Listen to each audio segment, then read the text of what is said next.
ఈరోజు second BCom computers వాళ్ళకి computer paper అయిన బిజినెస్ అనలిటిక్స్లో 14 ఉంటేనా బిజినెస్ మేనేజ్మెంట్లో డేటా వేర్ హౌస్ గురించి చూద్దాము.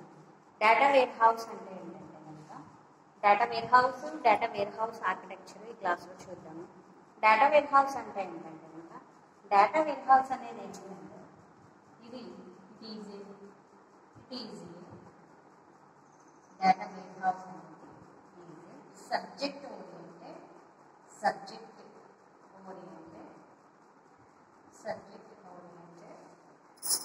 Integrated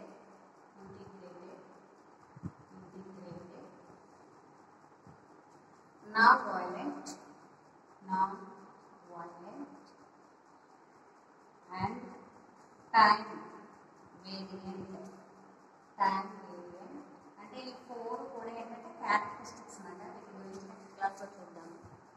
subject oriented, integrated, non వైలెంట్ అండ్ టైం వేరియంట్ ఈ 4 కూడా characteristics of data warehouse. Definition ఏంటంటే data warehouse is subject oriented, integrated, non వైలెంట్ and time variant collection of data. అంటే డేటా అంతా కూడా ఈ 4 ఫీచర్స్ అయినా ఆ 4 క్యారెక్టరిస్టిక్స్ అయినా డేటా వేర్ హౌస్కి సంబంధించి 4 క్యారెక్టర్స్ అయినా సబ్జెక్ట్ ఓరియంటెడ్, ఇంటిగ్రేటెడ్, నాన్ వైలెంట్ అండ్ టైం వేరియంట్ ఆయన ఈ 4 కూడా కలిగి ఉన్న కలెక్షన్ ఆఫ్ డేటాని, ఈ 4 ఫీచర్స్ కలిగి ఉన్న కలెక్షన్ ఆఫ్ డేటాని ఏమంటామంటే కనుక డేటా వేర్ హౌస్ అంటారు. ఓకేనండి, డేటా వేర్ హౌస్ అంటారు. దీన్నే ఏమంటామంటే కనుక సబ్జెక్ట్ ఓరియంటెడ్, ఇంటిగ్రేటెడ్,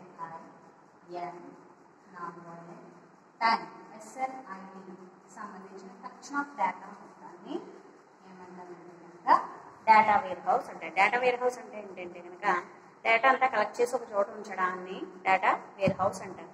దానికి ఆ డేటా అనేది ఎలా ఉండాలి అంటే సబ్జెక్ట్ ఓరియంటెడ్గా ఉండాలి, ఇంటిగ్రేటెడ్గా ఉండాలి, నాన్ వైలెంట్ అండ్ టైం వేరియంట్. ఓకేనండి, వీటి గురించి నెక్స్ట్ క్లాస్లో చూద్దాం. 4 వాటి గురించి కూడా. ఓకేనండి, ఇక చూస్తే కనుక ఇప్పుడు మనకి ఇప్పుడు డేటా వేర్ హౌస్ అంటే ఏంటంటే కనుక డేటా అంతా కూడా ఈ 4 characteristics and subject oriented, integrated, non violent, collection of data అనేది ఒక చోట ఉండడాన్ని డేటా వేర్ హౌస్ అంటారు. ఇప్పుడు డేటా వేర్ హౌస్కి సంబంధించిన కాంపోనెంట్స్ కొన్ని ఉన్నాయి. ఓకేనండి, అంటే కాంపోనెంట్స్ ఉన్నాయి, అంటే డయాగ్రామాటిక్గా చెప్తున్నాము. ఇప్పుడు మీకు కొంచెం అర్థమవుతుంది డేటా వేర్ హౌస్లో కాంపోనెంట్స్ ఏంటంటే కనుక ఫస్ట్ది source data components data warehouse components.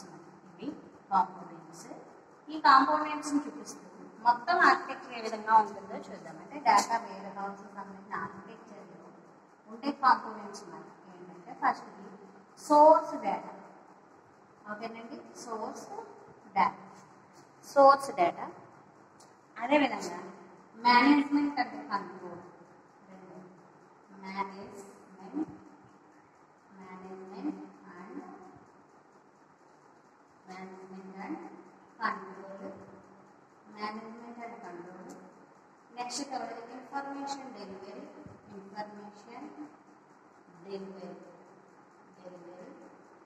Information delivery data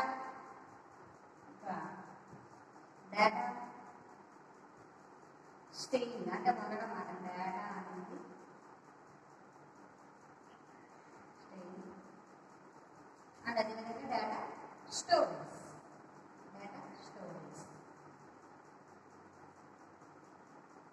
ఇలా కాంపోనెంట్స్తో ఉంటుందన్నమాట. ఇలా 5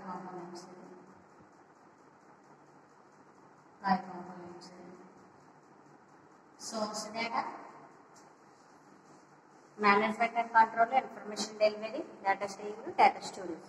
ఓకేనండి, చూస్తే సోర్స్ డేటా అంటే ప్రొడక్షన్ డేటా. సోర్స్ డేటాని ఏమంటారంటే ప్రొడక్షన్ డేటా. ఏదైతే ఉందో ఆ data production data. Source data ఏదైతే ఉందో దాన్ని ప్రొడక్షన్ డేటా. అంటే ఒక వస్తువు తయారు చేయడానికి సంబంధించిన డేటా అయినా ఏదైనా సరే దాన్ని ఏమంటామంటే ప్రొడక్షన్ డేటా, దాన్నే సోర్స్ డేటా అంటారు. ఈ డేటా చూస్తే కనుక మనకి ఈ డేటా ఎన్ని విధాలుగా ఉంటుంది అంటే ఎన్ని విధాలుగా ఉంటుందంటే ఇంటర్నల్ డేటా కింద ఉంటుంది. ఇంటర్నల్ డేటా, ఈ ప్రొడక్షన్ డేటా, సోర్స్ డేటా ఎన్ని విధాలుగా ఉంటుందో ఇక్కడ మనం ఈ డయాగ్రామ్ రూపంలో చూద్దాము. ఈ ఆర్కిటెక్చర్, ఇది ఫుల్ ఆర్కిటెక్చర్ అన్నమాట. ఆ తర్వాత మళ్ళీ మనకి ఈ డేటా వేర్ హౌస్ సంబంధించి 2 tier 3 tier 4 tier కింద కూడా చెప్పుకోవచ్చు అన్నమాట. చూద్దాము. ఈ సోర్స్ డేటా, ఇందులో డేటా హౌస్ కంపోనెంట్స్ లో సోర్స్ డేటా గురించి చెప్తున్నాను. సోర్స్ డేటా అంటే ప్రొడక్షన్ డేటా అన్నమాట. ఈ డేటా ఏ విధాలుగా ఉంటుందంటే ఇంటర్నల్ డేటా కింద ఉంటుంది. అంటే ఇంటర్నల్ అంటే లోపల ఉన్న డేటా, ఇంటర్నల్ డేటా. అండ్ అదేవిధంగా ఆర్కివల్ డేటా, ఆర్కివల్ డేటా అంటే ఏంటంటే ఓల్డ్ అండ్ హిస్టారికల్ డేటా, అంటే పాత data, old and historical data ఏదైతే ఉందో, హిస్టారికల్ డేటా ఏదైతే ఉందో ఆ డేటాని ఏమంటామంటే ఆర్కివల్ డేటా అంటాం. ఓకేనండి. Internal data, archival data. అదేవిధంగా ఎక్స్టర్నల్ డేటా,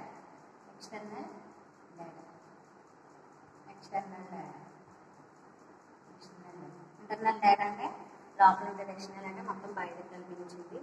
అదేవిధంగా ఆర్కివల్ డేటా అంటే ఓల్డ్ డేటా. ఇది కొంచెం కనిపిస్తుంది data storage, data storage.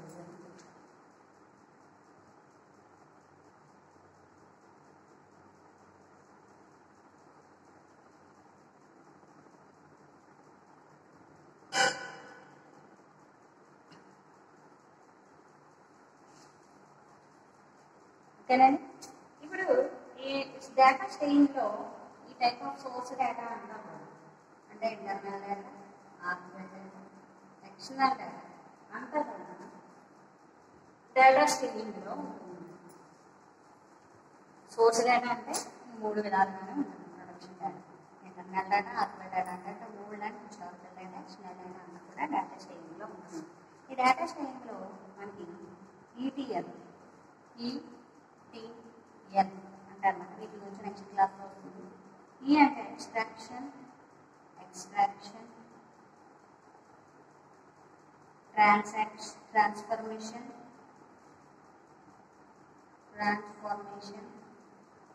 Extraction, transformation and loading. ఓకేనండి. ఈ డేటా స్ట్రీమ్లో ఈ డేటా ఈ విధంగా 3 విధాలుగానే ఉంటుందన్నమాట. ఎక్స్ట్రాక్షన్, ట్రాన్స్ఫర్మేషన్ అండ్ లోడింగ్ రూపంలో ఉంటుంది. ఓకేనండి. చూడండి, ఈ సోర్స్ డేటా అనేది ఏదైతే ఉందో, internal data, archival data, external data అనేది డేటా స్ట్రీమ్లో ఈ 3 విధాలుగా ఉంటుంది.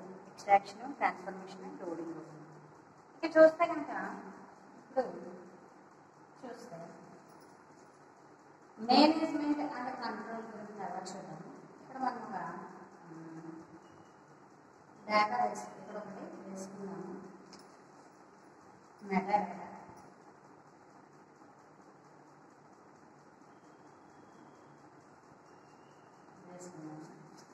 ఇందులో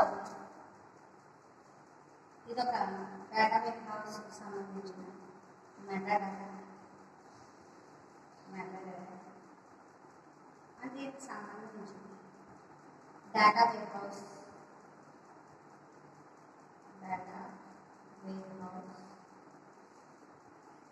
DBMS.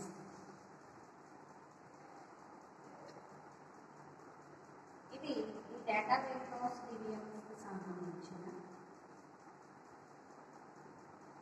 Multi dimensional DBMS.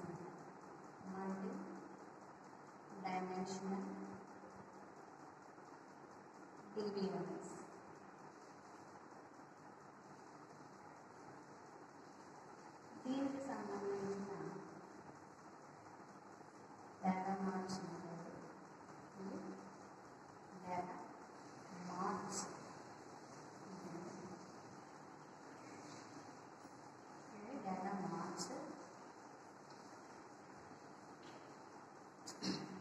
చూడండి. ఈ డేటా స్ట్రీమ్ ఏదైతే ఉందో, అంటే డేటా ఏదైతే ఉందో మనం తీసుకున్న సోర్స్ డేటా అనేది, సోర్స్ డేటా అనేది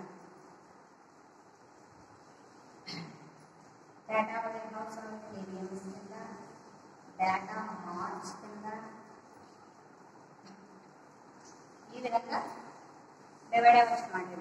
అంటే మెటాడేటా అంటే డేటా అబౌట్ డేటా అంటే మేడం వీటి గురించి అది కూడా నెక్స్ట్ క్లాస్లో వస్తుంది, ఒకసారి వినేయండి. డేటా వేర్ హౌస్లో డేటా అనేది సోర్స్ డేటా అనేది ఈ విధంగా ఉంటుంది.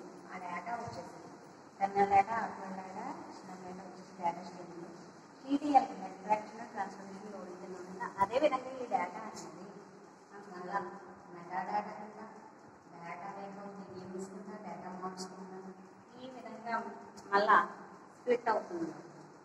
ఓకేనండి. ఈ విధంగా ఉన్న ఈ మెటా డేటా ఏంటంటే ఈ మెటా డేటాలో ఏం జరుగుతుంది అంటే ఈ meta data operational extraction and transformation and ఉన్నారు. ఓకేనండి. ఇది డయాగ్రామ్ పరంగా కనిపిస్తున్నాము. చూస్తే ఇప్పుడు ఇన్ఫర్మేషన్ అండ్ డెలివరీ ఉంది కదా, ఈ ఇన్ఫర్మేషన్ అండ్ డెలివరీ ఏంటంటే మల్టీ డైమెన్షనల్ రూపంలో దీన్ని ఏమంటామంటే రిజల్ట్ అంటున్నాం. అంటే మల్టీ డెలివరీ డేటా అనేది. ఓకేనండి. Information and delivery multi dimensional DBMS రూపంలో అక్కడ మనకి డెలివరీ అనేది జరుగుతుంది. చూస్తే కనుక ఈ మల్టీ డైమెన్షనల్ డిబిఎంఎస్ రూపంలో డేటా అనేది డేటా మైనింగ్ రూపంలో, డేటా మైనింగ్ ఎక్కడం మైనింగ్ రూపంలో, అదేవిధంగా ఓఏబీపీ రూపంలో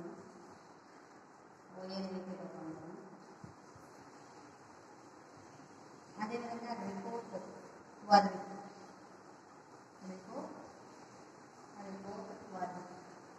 అంటే ఏదైతే అనేమో దాని రిపోర్ట్ రూపంలో ఈ విధంగా ఉంటుంది. ఓకేనండి. ఇక ఇదేంటంటే మేనేజ్మెంట్ అండ్ కంట్రోల్ ఏంటంటే కోఆర్డినేట్స్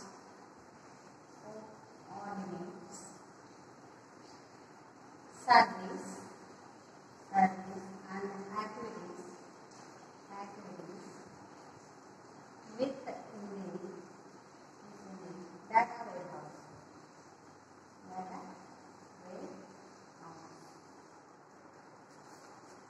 ఓకేనండి. ఇన్ఫర్మేషన్ డెలివరీ అంటే బయటకి రిజల్ట్ అయ్యి చూపించేది మన దేని ద్వారా అంటే మల్టీ డైమెన్షనల్గా అది చూపిస్తుంది. అదేవిధంగా ఏంటంటే డేటా ఏదైతే డేటా ఉందో ఆ మల్టీ డైమెన్షనల్ డిబిఎంఎస్ సంబంధించింది అదంతా కూడా ఇలా మనకి వస్తుంది. ఇలా ఉంది. దీని ద్వారా ఇన్ఫర్మేషన్ అనేది డెలివరీ అవుతుంది అన్నమాట బయట. ఆ విధంగా చూస్తే ఏంటంటే కోఆర్డినేట్ సర్వీసెస్ యాక్టివిటీస్ ఉంటుంది డేటా వేర్ హౌస్. డేటా వేర్ హౌస్లో ఉన్న ఏవైతే ఉన్నాయో వాటిని మేనేజ్ చేయడం, కంట్రోల్ చేయడం ఇదంతా కూడా చూసుకుంటున్నారు. ఓకేనండి. ఇంకా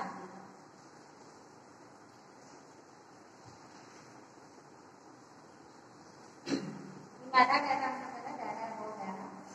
ఇదేంటి అంటే కనుక మెటా డేటా ఏంటంటే కనుక ఇదేంటంటే ఆపరేషన్ ఎక్స్ట్రాక్షన్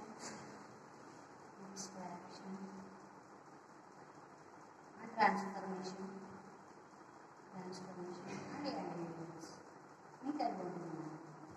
ఎందుకంటే డేటా వేర్ హౌస్లో ఈ విధంగా డేటా అనేది ఉంటూ అది మేనేజ్ చేయబడుతూ కంట్రోల్ చేయబడుతూ మళ్ళీ ఈ డేటా అనేది మెటా డేటాకి డివైడ్ అవుతూ మెటా డేటాలో ఏమంటే ఆపరేషనల్ ఈటీఎల్ ఉంటుంది, ఎక్స్ట్రాక్షన్ ట్రాన్స్ఫర్మేషన్ లోడింగ్ ఉంటుంది. అదేవిధంగా డేటా మార్క్స్ కింద డివైడ్ అవుతుంది.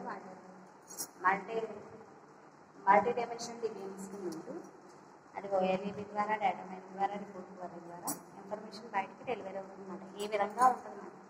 ఇది ఏంటంటే కనుక డేటా వేర్ హౌస్ సంబంధించిన కాంపోనెంట్స్ దానికి సంబంధించిన ఆర్కిటెక్చర్ అనుకోవచ్చు. Full architecture. ఇప్పుడు చూస్తే కనుక మనకి ఆర్కిటెక్చర్ మోడల్స్ చూద్దాం. డేటా వేర్ హౌస్ సంబంధించి ఆర్కిటెక్చరల్ మోడల్స్ చూద్దాం. ఏంటంటే కనుక ఆర్కిటెక్చరల్ మోడల్స్ ఏంటంటే 2 టైర్ 3 టైర్ 4 టైర్ కింద 4 టైప్స్ ఉన్నాయి డేటా వేర్ హౌస్ ఆర్కిటెక్చర్.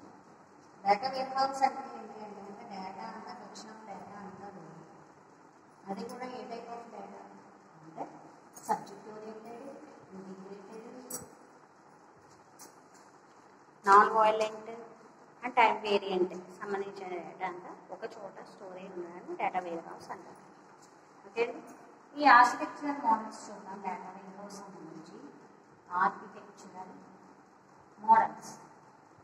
మనకి డేటా వేర్ హౌస్ గురించి రాయండి, ఇదంతా రాయండి. డేటా వేర్ హౌస్ సంబంధించి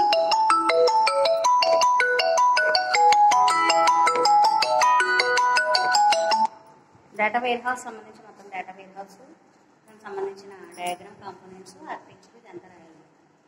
ఈ డేటా వేర్ హౌస్ ఆర్కిటెక్చర్ మోడల్లో ఫస్ట్ది 2-tier ఆర్కిటెక్చర్ చూద్దాం. 2-tier architecture. 2-tier ఆర్కిటెక్చర్ ఏంటి అంటే కనుక 2-tier ఆర్కిటెక్చర్ని క్లయింట్ సర్వర్ ఆర్కిటెక్చర్ అంటారు. Client server architecture. 2-tier ఆర్కిటెక్చర్ని క్లయింట్ సర్వర్ ఆర్కిటెక్చర్ అంటారు.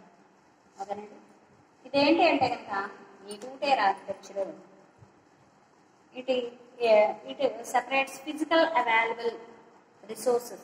ఫిజికల్ అవైలబుల్ రిసోర్సెస్ ఏవైతే ఉన్నాయో వాటిని డేటా వేర్ హౌస్ నుంచి సెపరేట్ చేస్తున్నారు. డేటా వేర్ హౌస్లో ఏముంటుంది? డేటా అంతా ఉంటుంది. డేటాకి సంబంధించి అన్నీ కూడా ఉంటాయి కదా. అందులో ఉన్న ఫిజికల్ ఏవైతే ఉన్న ఫిజికల్ అవైలబుల్ రిసోర్సెస్ అంటే ఫిజికల్ రిసోర్సెస్ ఏవైతే ఉన్నాయో వాటి డేటా వేర్ హౌస్ నుంచి సెపరేట్ చేస్తుంది ఈ 2-tier ఆర్కిటెక్చర్. ఓకేనండి, దీనికి సంబంధించి కొన్ని అప్లికేషన్స్ కొన్ని ఏంటంటే క్యారెక్టరిస్టిక్స్ ఉన్నాయి. Not extensible, expendable, not expendable, doesn't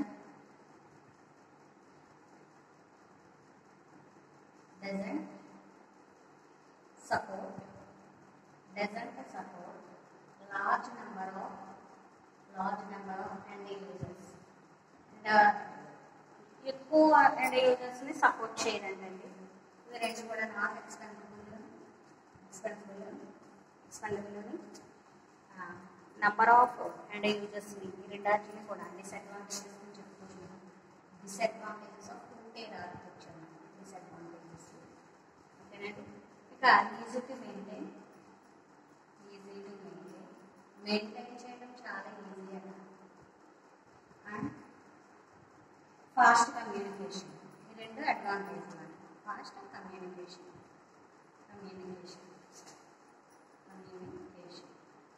ఇవి అడ్వాంటేజెస్ అయితే డిసడ్వాంటేజెస్ అన్నమాట. 2-tier ఆర్కిటెక్చర్కి సంబంధించి easy to maintain, fast communication advantages అయితే no expandable, does not support large number of end users disadvantages. 2-tier ఆర్కిటెక్చర్ని ఏమంటారంటే క్లయింట్ సర్వర్ ఆర్కిటెక్చర్ అంటున్నాం కదా. అది ఎలా ఉంటుందని డయాగ్రామ్ రూపంలో వేద్దాము. 2-tier architecture. ఈ 2-tier ఆర్కిటెక్చర్ ఏ విధంగా ఉంటుంది అంటే ఇక్కడ వేస్తున్నాను చూడండి పక్కన. 2-tier ఆర్కిటెక్చర్ దీన్నే క్లయింట్ సర్వర్ ఆర్కిటెక్చర్ అంటారు. 2-tier ఆర్కిటెక్చర్ ఇది ఎలా ఉంటుంది అంటే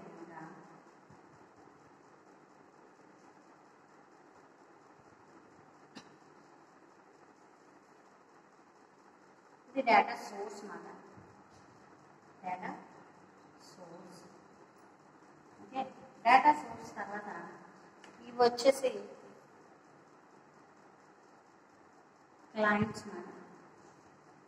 వచ్చి క్లయింట్ పీసెస్. వీటినే ఎండ్ యూజర్స్ అనొచ్చు. ఎండ్ యూజర్స్ ఆర్ క్లయింట్స్ మాట. Or clients end users or clients. ఇవి డేటా సోర్స్తో ఎండ్ యూజర్స్ ఇవి ఏం చేస్తాయంటే రిక్వెస్ట్ పంపిస్తాం.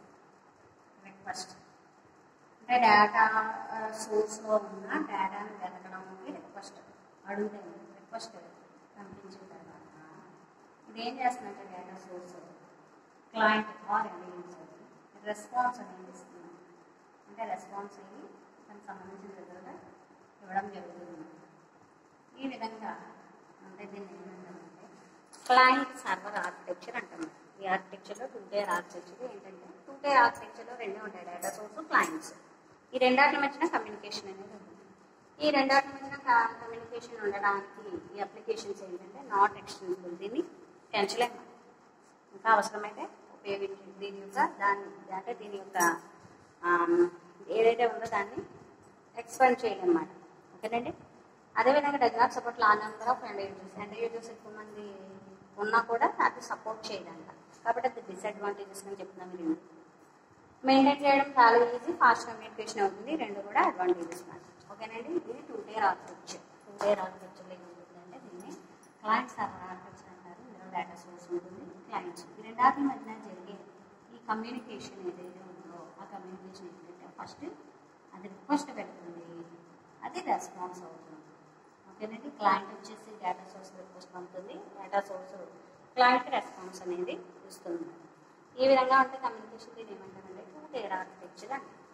ఇప్పుడు థర్డ్ది 3 టైర్ ఆర్కిటెక్చర్ గురించి చూద్దాం. 3 టైర్ ఆర్కిటెక్చర్.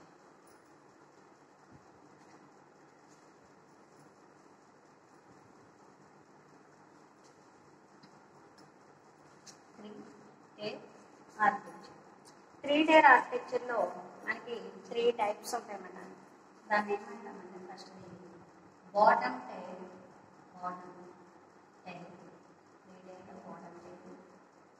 మిడిల్ టైర్ ఉంటుంది, మిడిల్ టైర్ ఉంటుంది. థర్డ్ వచ్చేసి టాప్ టైర్ ఉంటుంది, టాప్ టైర్. ఓకేనండి. Bottom tier, middle tier, top tier. Bottom టైర్లో డేటాబేస్ ఉంటుంది, డేటాబేస్ ఉంటుంది. ఇది వచ్చేసి RDBMS ఇది ఏంటంటే డేటాబేస్, రిలేషనల్ డేటాబేస్ అనేది సిస్టమ్ సంబంధించిన డేటాబేస్ ఉంటుంది. రెండో దాంట్లో ONDB సర్వర్ ఉంటుంది, ONDB సర్వర్ ఉంటుంది. ఇక నెక్స్ట్ వచ్చేసి టాప్ టైర్లో ఏముంటుందంటే ఫ్రంట్ అండ్ టైర్ ఉంటుంది, ఫ్రంట్ దీని డయాగ్రామ్ రూపంలో చూద్దాము. ఫస్ట్ బాటమ్ టైర్ అంటే డేటా సోర్స్,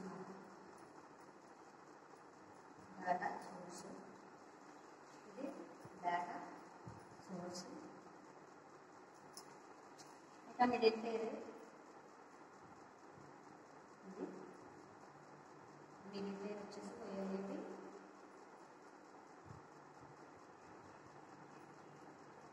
మిడిల్ టైర్ వచ్చేసి ONAP సర్వర్ అన్నాం కదా, ONAP సర్వర్ అన్నమాట. ఇది డేటా బేస్ అన్నమాట, డేటా బేస్. ఓకేనండి.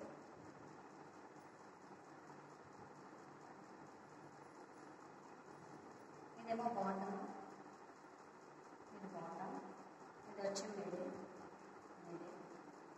ఇక నెక్స్ట్ టాప్ వచ్చేసి client pieces,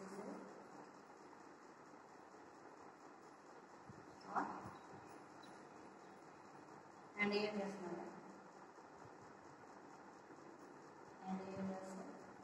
clients or clients and users or clients. ఇదేమో టాప్ అండి. ఇక్కడ మనకి 3 టైర్ వచ్చేసి ఏంటంటే ఫస్ట్ అది బాటమ్, 2 మిడిల్, థర్డ్ వచ్చేసి టాప్ అన్నమాట. ఇలాగా మనకి మధ్యలో OLAP సర్వర్ అంటే బాటమ్, మనకి మిడిల్లో OLAP సర్వర్ ఈ క్లయింట్స్కి ఈ డేటా సోర్స్కి మధ్యన ఈ OLAP సర్వర్ మిడిల్గా ఉంటూ వర్క్ చేస్తే దీన్ని 3 టైర్ ఆర్కిటెక్చర్ అంటాం. ఓకేనండి. అదేంటి అన్నది చూద్దాము. ఇక్కడ మనకి తెలుసు కదా డేటా సోర్స్, డేటా ఉంటుంది, అది వచ్చేసి మన 2 టైర్ ఆర్కిటెక్చర్ అంటే క్లయింట్స్ రూపంలో డేటా అవుతుంది. కానీ మధ్యలో మిడిల్గా మనకి ఒక OLAP సర్వర్ ఉంది కదా. ఇదేంటి అంటే కనుక బిజినెస్ లాజిక్ అనేది ఆ లేయర్లో ఉంటుందండి. ఈ సర్వర్కి సంబంధించి ఉంటుంది బిజినెస్ లాజిక్ అనేది OLAP సర్వర్లో ఉంటుందన్నమాట. మనకి OLAP అనేది కూడా ఒక టాపిక్, అది కూడా మనం క్లాస్ చెప్పుకుందాం, అప్పుడు మీకు బాగా అర్థమవుతుంది. OLAP సర్వర్లో ఏముంటుందంటే బిజినెస్ లాజిక్ అంతా ఉంటుందట. ఆ బిజినెస్ లాజిక్ ప్రకారం ఈ డేటా అనేది కమ్యూనికేట్ అవ్వడానికి OLAP సర్వర్ మిడిల్లో ఉంటుంది. ఏమంటామంటే కనుక టైర్ ఆర్కిటెక్చర్ అని అంటాం. ఓకేనండి, ఇది మనకి data warehouse 3 tier architecture. 2 tier వచ్చేసి క్లయింట్ సర్వర్ ఆర్కిటెక్చర్. 3 టైర్ వచ్చేసి ఏంటంటే బాటమ్, మిడిల్, టాప్ ఉంటాయి. టాప్లో వచ్చేసి క్లయింట్స్ ఉంటారు, అండ్ యూజర్స్ ఉంటారు. బాటంలో వచ్చేసి డేటా సోర్స్ ఉంటుంది. మిడిల్లో వచ్చేసి మనకి ఓఎల్ఏపి సర్వర్ ఉంటుంది. ఓకేనండి, ఈ ఓఎల్ఏపి సర్వర్ ఏంటంటే బిజినెస్ లాజిక్ అంతా కూడా ఈ ఓఎల్ఏపి సర్వర్లో ఉంటుంది. ఓకేనండి, ఇది 3 టైర్ ఆర్కిటెక్చర్. ఇప్పుడు 4 టైర్ ఆర్కిటెక్చర్ గురించి కూడా చూద్దాము. మనకి డేటా వేర్ హౌస్లో ఇందాక చెప్పుకున్న కాంపోనెంట్స్ సంబంధించి ఆర్కిటెక్చర్ అంతా కూడా చూసుకుందాం. డేటా వేర్ హౌస్ ఆర్కిటెక్చర్కి సంబంధించి మనకి 2, 3, 4 టైర్స్ ఉంటాయి. 4 టైర్స్లో కూడా ఆర్కిటెక్చర్ ఉంటుంది. 2 టైర్ క్లయింట్ సర్వర్, 3 టైర్ వచ్చేసి top, bottom, middle.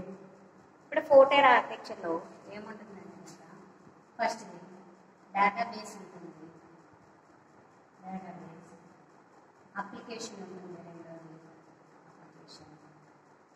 Next థర్డ్ది presentation layer ఉంటుందండి. ప్రజెంటేషన్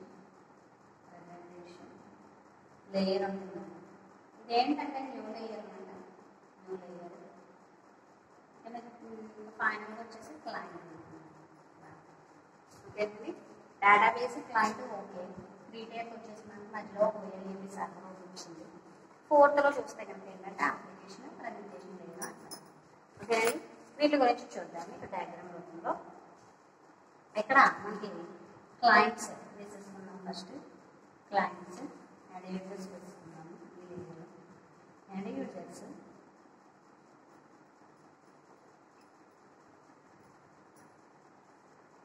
క్లయింట్స్ మాట అండ్ యూజర్స్ బిల్డ్ క్లయింట్స్. ఓకేనండి, ఈ క్లయింట్స్ తర్వాత ఇక్కడ మనం లాస్ట్లో కూడా వేసుకున్నాము డేటాబేస్ వేసుకున్నాము.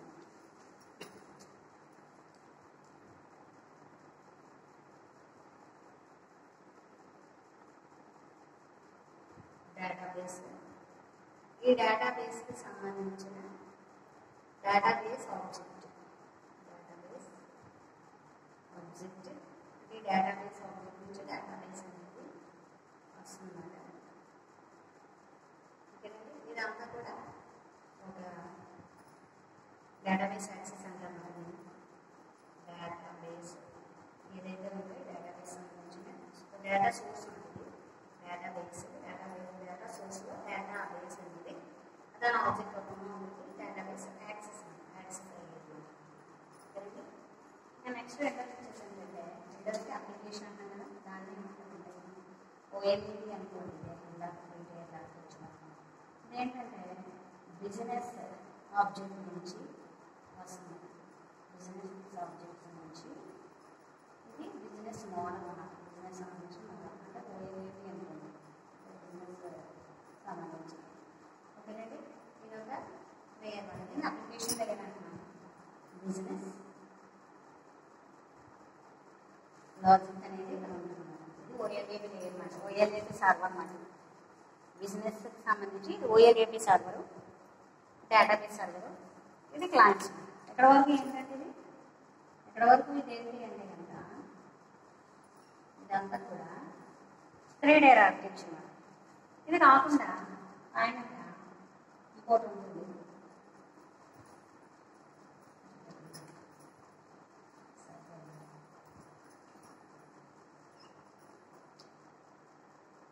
కంట్రోలర్ ఉంటుంది. కంట్రోలర్ నుంచి వ్యూ ఉంటుంది. ఇదేంటంటే ప్రజెంటేషన్ లేయర్ మాట. ఇదంతా కూడా ఇది ప్రజెంటేషన్ లేయర్ మాట. Presentation okay. ప్రజెంటేషన్ లేయర్ ఏం చేస్తుంది అంటే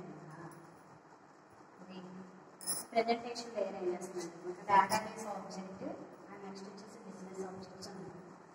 డేటాబేస్ ఆబ్జెక్ట్, బిజినెస్ ఆబ్జెక్ట్స్ రెండు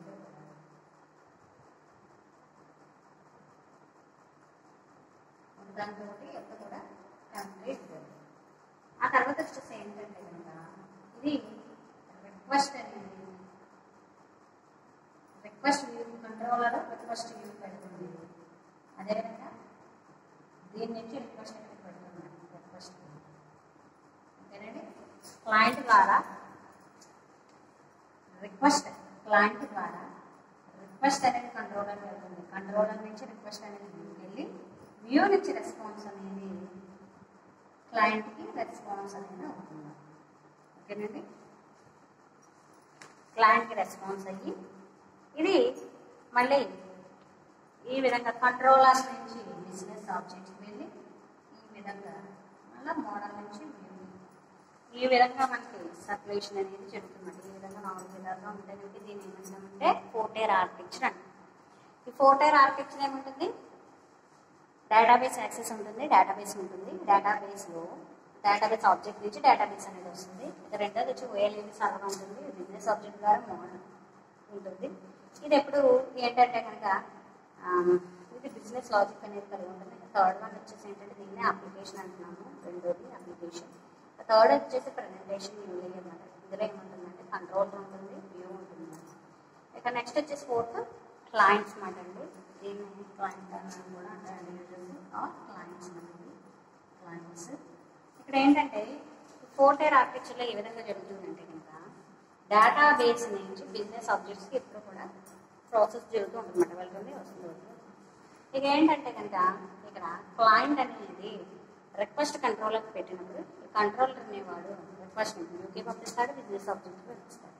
కంట్రోలర్ బిజినెస్ ఆబ్జెక్ట్ పంపించి అటు బిజినెస్ లాజిక్ ద్వారా మళ్ళీ ఈ ప్రాసెస్ వ్యూకి వస్తుంది, లేదా కంట్రోలర్ ద్వారా వ్యూకి వచ్చి వ్యూ నుంచి రెస్పాన్స్ అనేది క్లయింట్ రూపంలో వెళ్తున్నాం. అంటే మధ్యలో ఈ అప్లికేషన్, ప్రజెంటేషన్ ఇవి రెండూ కూడా ఒకదానితో ఒకటి కమ్యూనికేట్ అయ్యి ఈ విధంగా మనకి data wear house 4-tier architecture ఈ విధంగా డయాగ్రామ్ రూపంలో ఉంటుందన్నమాట. ఓకేనండి.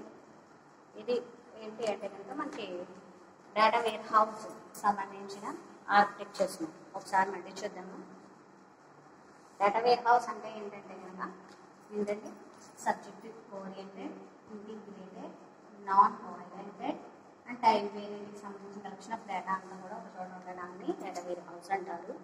ఇది ఏంటంటే కనుక ఈ డేటా వేర్ హౌస్లో కాంపోనెంట్స్ ఉంటాయి, డేటా విధంగా వెళ్తుందని చెప్పుకున్నాము. ఇక ఈ ఆర్కిటెక్చర్ చూస్తే మనకి 2-tier ఆర్కిటెక్చర్ ఏంటంటే కనుక క్లయింట్స్ డేటా సోర్స్ మధ్య జరిగే ఈ ఏదైతే ఉందో ఆ రెండాటి మధ్య జరిగే కమ్యూనికేషన్ 2-tier అంటాము. 3-tier అంటే ఏంటంటే కనుక మనకి క్లయింట్కి డేటా సోర్స్కి మధ్యన ఒక OLAP సర్వర్ ఉంటుంది. దాన్నే బిజినెస్ లాజిక్తో కలిగి ఉంటుంది. దాన్నే బిజినెస్ ఓరియంటెడ్ లేయర్ అని కూడా చెప్తాము. ఇక బిజినెస్ ఆబ్జెక్ట్ సంబంధించిన ఈ OLAP సర్వర్తో ఉంటే 3 ఉంటే 3-tier ఆర్కిటెక్చర్ అంటాము. 4-tier ఆర్కిటెక్చర్లో మనకి ప్రజెంటేషన్ లేయర్ ఒకటి వస్తుంది. మళ్ళీ అడిషనల్గా ఈ ప్రజెంటేషన్ లేయర్తో ఈ విధంగా ఉంటుంది. Users presentation layer, OLAP server and వచ్చేసి మనకి